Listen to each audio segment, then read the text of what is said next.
Before you trust another too good to be true closing sale, you need to hear this.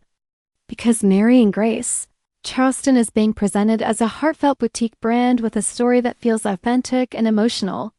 But once you step back and examine how it actually operates, things start to look very different.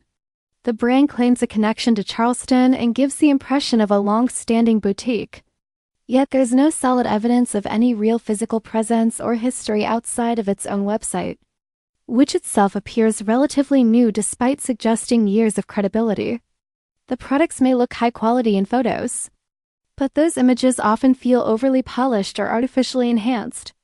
And in many similar cases across the internet, customers report receiving items that look noticeably different from what was advertised.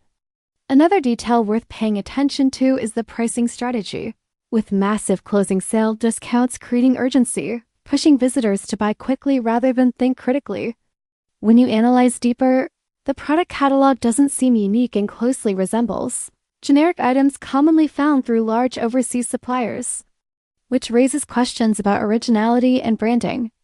The contact information is also limited, lacking the kind of transparency you would expect from a legitimate boutique.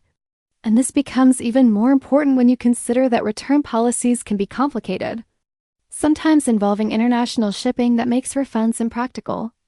Reviews on the website may appear positive at first glance, but they are often controlled and don't have strong independent verification.